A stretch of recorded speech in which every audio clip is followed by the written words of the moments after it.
ఓం శ్రీ సద్గురుభ్యో నమః. నది ఒడ్డున ఉన్న చిన్న చిన్న రాళ్ళు అందంగా కనిపిస్తూ ఉంటాయి. సూర్యరశ్మితో అవి కొత్త రంగు సంతరించుకుంటాయి. దీనికి తోడు ఎగిరే చాపపిల్లలు జీవితానికి కొత్త అర్థాన్ని, ఉషస్తో మొదలయ్యే ఆత్మసాధనను కొంగ్రత్తగా గుర్తు చేస్తూ ఉంటాయి. ఒడ్డున ఉన్న అలలు లోపలికి వెళ్ళేసరికి గంభీరంగా మారిన నదీ ప్రవాహం చివరికి సాగరంలో చేరి తన ఉనికిని కోల్పోయి అంతమవుతుంది. అప్పుడే వర్షం వెలిసి తేటగా ఉన్న ఆకాశం, సూర్యకాంతి, ఏటవాలుగా మెరిసే ఇంద్రధనస్సు అన్నీ కలిసి భవిష్యత్తును రంగురంగులుగా చూపిస్తాయి. నది, కాంతి ఇవన్నీ ఆధ్యాత్మికతకు పర్యాయ పదాలుగా అనిపిస్తాయి. నదీ తల్లి ఎందరికో జీవిత పాఠాలను నేర్పింది, ఆధ్యాత్మిక వెలుగులను నింపింది. ఆ నిశ్శబ్ద సంగీతము ఏ గానగంధర్వుడు పాడలేనిది. ఈ నిశ్శబ్దం నుండి ఆత్మ చైతన్యవంతమై జాగృతమై అనంత నిశ్శబ్దంలోనికి జారుకుంటుంది. మరి ఎంతమంది ఈ నది చెప్పే పాఠాలు గ్రహించగలరు? కాంతిగా మారి కాంతిని గుర్తించి కాంతిలో ఐక్యమవడానికి మార్గం మహామంత్ర ధ్యానం. దైవికమైన భాషలో ఉన్న ఈ అష్టాక్షరి ఈ లోకం నుండి ఆ లోకానికి నిచ్చెన వేస్తుంది. గురువుతో పాటు ఆ కాంతిధామానికి నడిపిస్తుంది. కాబట్టి దివ్యజనులందరూ గురుబోధతో మంత్రదీక్ష పొంది ఎక్కువ కష్టానికి గురి కాకుండా సులభంగా ఆ ధామానికి చేరుకోగలరు. ఏ దిక్కు నుండి వచ్చిన అలజడినైనా ప్రమాదాన్నైనా ఎదుర్కొని మంత్రం మనల్ని ఏకాగ్రతతో నడిపిస్తుంది, విశ్వధ్యాన ప్రక్రియలో భాగం చేస్తుంది, ప్రకృతి జీవన పాఠాలను నేర్పిస్తుంది.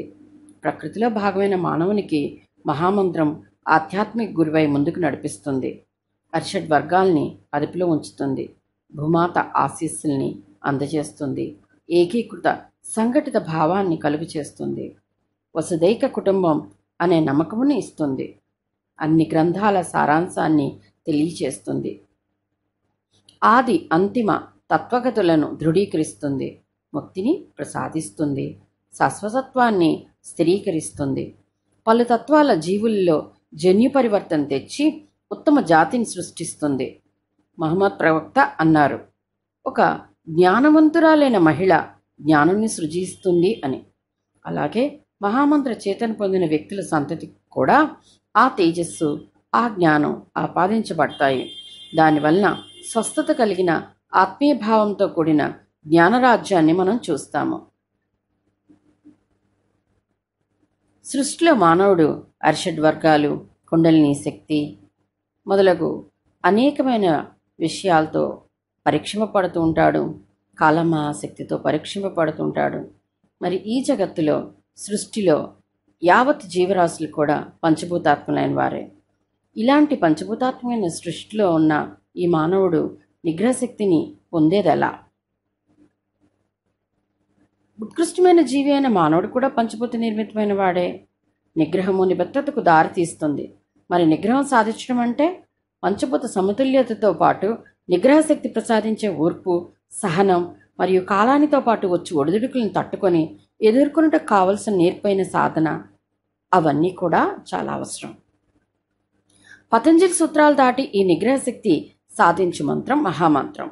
శరీర సమతుల్యత, మానసిక శాంతి, ఆత్మశక్తి ప్రసాదించి మనిషిని అన్ని విధములుగా ఎదిగేందుకు తోడ్పడుతుంది. ఓజాకాంతి మండలాన్ని చుట్టిన ఆంజనేయుని శక్తి అతని భక్తిలో ఉంది. భక్తి, జ్ఞాన, కర్మ, యోగాదుల్లో ఏది సాధన చేసేనో ఈ శక్తి ప్రసాదింపబడుతుంది. కాలానికి లోబడని నిగ్రహ శక్తి కాలాతీతమైన మంత్రానికి లోబడి మానవునికి శక్తిని ప్రసాదిస్తుంది, సంయమనంతో ముందుకు వెళ్ళేటట్లు చేస్తుంది. ఓం శ్రీ సద్గురుభ్యో నమః. శుభం.